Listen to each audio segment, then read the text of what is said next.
La scène politique camerounaise est secouée par des spéculations intenses sur le prochain secrétaire général à la présidence de la République, SGPR, avec des indications croissantes pointant vers l'ancien ministre Messang Davom. Ce potentiel changement stratégique au sommet du pouvoir survient dans un contexte de lutte pour la succession et de manœuvres politiques complexes. La constitution actuelle du Cameroun rend improbable une succession présidentielle en faveur de ceux qui semblent détenir le pouvoir de fait autour du président Biya. Malgré les appels au changement, le congrès du RDPC, parti au pouvoir, reporte indéfiniment la possibilité de transférer la présidence du parti à une nouvelle figure, retardant tout signe de renouvellement au sein de l'élite dirigeante. Le pays est plongé dans une période de bataille successorale, avec des lobbies opérant depuis le sommet de l'État, cherchant à semer la discorde autour de la légitimité du président Biya et à discréditer les piliers du régime actuel. Cette lutte pour le pouvoir s'intensifie à l'approche des élections présidentielles de 2025, avec des ambitions personnelles et des influences étrangères en jeu.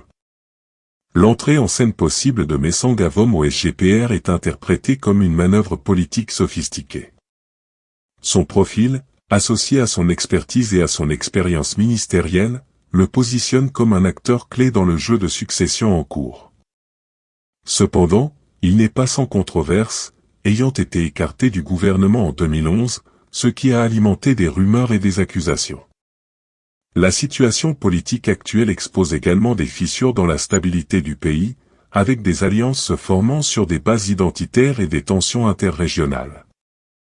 Le déchaînement des ambitions personnelles, les ingérences étrangères et les manœuvres politico-mafieuses deviennent des obstacles à la transition pacifique. L'avenir politique du Cameroun est sur le fil du rasoir, avec des factions en lutte pour le pouvoir, des alliances changeantes et des enjeux de succession qui pèsent lourd.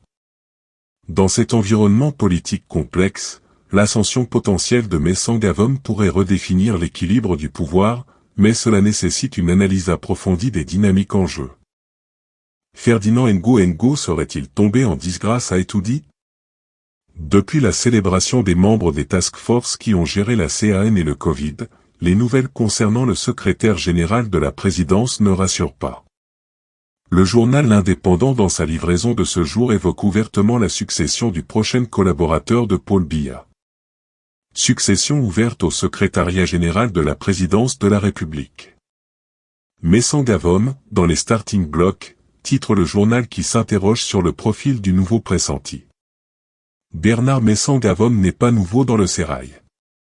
De 2004 à 2026 il fut ministre des petites et moyennes entreprises, de l'économie sociale et de l'artisanat avant d'être nommé ministre des Travaux publics par le président de la République Paul Biya. Bernard Messang Davom est né le 2 août 1958 à Mata dans le département de la Haute-Sanaga. Parcours. Ses études primaires se déroulent à l'école de la mission catholique de Mata, 1964 à 1971, ses études secondaires au collège d'enseignement secondaire de Mata, 1972 à 1977, et au lycée bilingue de Yaoundé, 1977 à 1980.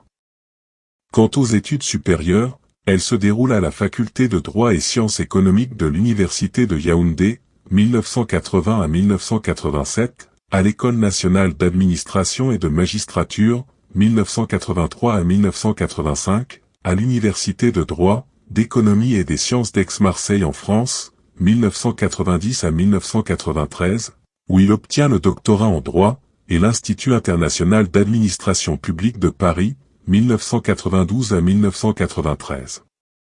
Cet administrateur civil principal est diplômé de l'ENAM, 1985, et titulaire du diplôme de l'Institut international d'administration publique de Paris, 1993, et d'un certificat du Washington International Management Institute, 2004, peut-on lire sur camerlex.com. Franc-maçon. Messang Davom n'est pas qu'un ancien ministre de Paul Biya. Il est également un membre puissant de la franc-maçonnerie. Il fait partie des dissidents de la Grande Loge du Cameroun qui se sont affiliés à Prince Hall. La GLC est cornaquée depuis des décennies par Pierre Moukoko Mbonjo, ancien ministre camerounais des Relations extérieures. Dépité de réclamer en vain la tenue d'élections à la tête de cette obédience, Plusieurs frères menés par l'ancien ministre des Petites et Moyennes Entreprises Bernard Messang-Avom ont donc pris contact avec Prince Hall, une branche de la franc-maçonnerie à prédominance afro-américaine, dont le siège se trouve en Caroline du Nord, États-Unis, rapporte Jeune Afrique.